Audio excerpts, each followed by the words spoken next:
How's it going, guys? This is Twister, and today I'm bringing you a brand new GTA Online video, and this is going to be covering the brand new GTA Flight School DLC. So in this video I'm going to be giving you guys a full guide and full tutorial on how to get every single Flight School mission gold, and hopefully how to achieve 200k in doing so. So if you do enjoy this video and you are enjoying the new DLC, be sure to drop this video a quick like, as that would be really appreciated. I am going to timestamp every single Flight School mission in the description of this video, so if you're only stuck on one or two particular missions, if you check the description you'll be able to see what exact time that mission is located in the video. So hopefully you're going to enjoy this video. Obviously the Flight School DLC is brand new, just came out yesterday when I'm recording this video. Sadly I couldn't upload this the date of the DLC because I had my first day at work, so I couldn't record the videos through the morning. But as soon as I got back from my first day at my new job, I did hop on the DLC missions, and I managed to get out every single mission gold eventually. Some of them was super easy, like the first mission and the second mission. Those are pretty self-explanatory. Did those first time, got some good scores and some good payouts.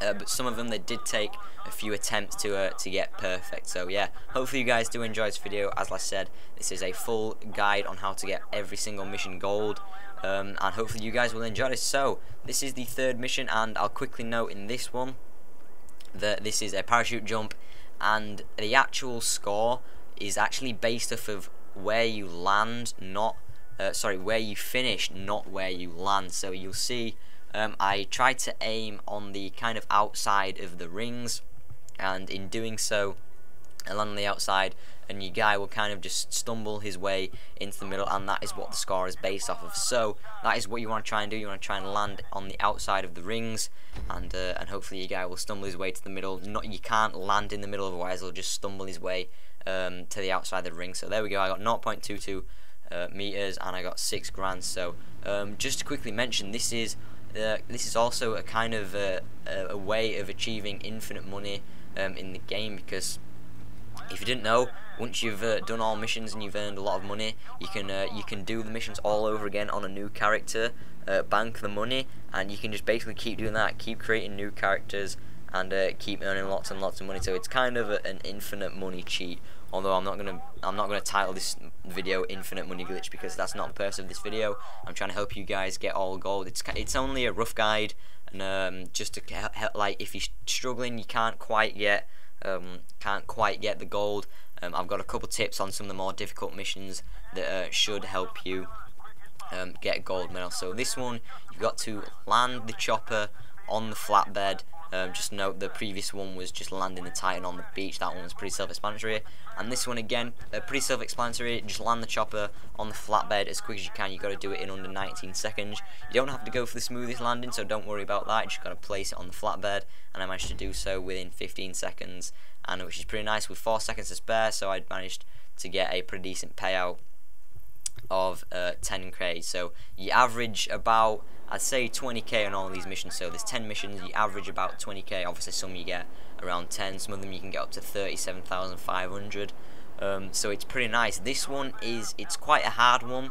However, it's hard to actually fly properly on this mission, but it's pretty easy to actually get a gold medal. I mean, you'll see me fly pretty terribly on this mission, but I do somehow manage to stay in the green rings. That's all you got to do. As long as you stay in the green rings, behind where your teammates are, or above or below where your teammates are, then you'll quickly get some points, and you just got to stay in the ring. As you can see, I'm flying all over the place here, but I'm somehow managed to keep it in the ring, and that's all you have to do. So to talk a bit about the DLC itself, as you can see in the game, I actually just cut all the way across my teammates on that barrel wall, which was pretty atrocious, but still I do manage to get a gold medal.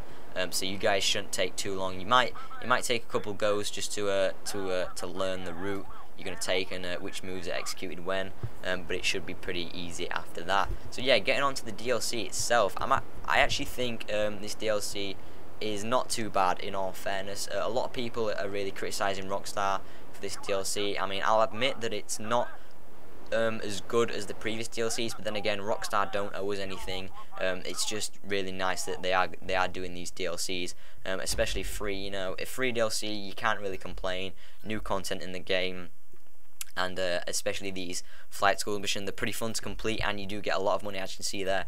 28,000 for flying pretty terribly on that one. So here's the next one. This is the firing range. You got to use the buzzard, and you got to shoot down the targets as many as you can, and you got to do it in the allotted time. So you've got to get 25 targets for gold, and this one it took me. I got this on my second go. So the first one was just getting used to the helicopter and where I wanted to shoot and when. And the second one, I managed to go through these and execute it pretty nicely. So the tactic I used for this is I held A the entire time. I never let go of A, so I was always shooting. And basically I used really minor adjustments to kind of steady myself. For example, when I wanted to go up, I would only tap RT. When I wanted to go down, I would only tap LT very gently. I would never swing my left stick back and forwards, left and right too much. And if I wanted to move left and right, I'd pivot using LB and RB. That seemed to be the easy strategy, because when you start swinging your left stick, it gets really hard to control the buzzard, and it's pretty hard to regain control once you're spinning out all over the place. So that's my tips for this mission.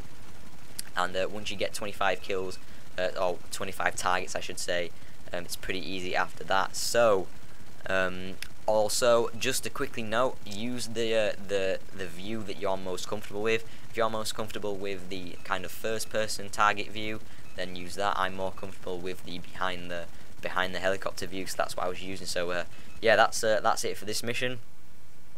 Another getting back onto the DLC, we have just to quickly mention like what is in the DLC, as I have yet to do so. We have the new jet, which is the Bezra. We have the Mill jet, which is a 16-player jet, and we also have the Hilo, which you saw on one of the missions earlier. And there's also a new car, which is the Coquette, which looks really nice. It's kind of a classic Coquette, which or a classic Corvette, I should say. And I will definitely be fully upgrading that for you guys. So stay tuned on my channel. As you guys know, I love to fully upgrade all the new vehicles and DLC cars. So expect nothing less. I will be doing that for you hopefully tomorrow, if I can get a couple more $1,000 just to make sure I have enough to buy the car and fully upgrade it, and that should be good. So for this mission, this one was probably not the hardest, but it was definitely one of the harder ones. Just to try and it just took a lot of practice to know the route, know where you wanted to make turns and how you needed to angle the jet. This is the new jet. It's the Bezra, I think I have that right. And a tip for this one is definitely not to hold RT. As you can see, I don't think I hold RT at any point in this video. Basically, RT controls the afterburners, and it speeds up the plane. However, if you don't hold RT, then your plane's not going as fast, and it's a lot easier to control. Obviously, I'm still getting used to the way this jet controls. I think it felt as though it handled differently to the normal jet. It certainly did feel a lot more responsive. So any kind of movement on the left stick, it sent it in every direction possible, and it's pretty hard to steady. But as long as you get through this windmill section, pretty fine. The aim of this challenge is to fly as low as you can once you hit the checkpoints. I'm not sure how I missed the finish line, but you can fly as high as you want until you go through a checkpoint, and that's when you've got to make sure you're pretty low to the ground.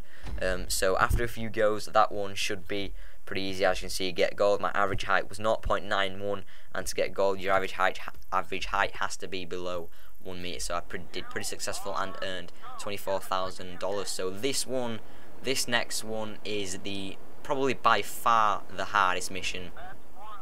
And what you've got to do, you've got to fly around the city, and you've got to collect 30 flags in under 3 minutes. I think it's actually 2 minutes and 40 seconds. So it's really difficult. If you wanna keep playing this video back just to get used to the route, I managed to. It took me a lot of trial and error to figure out which route and which order I wanted to pick up the flags.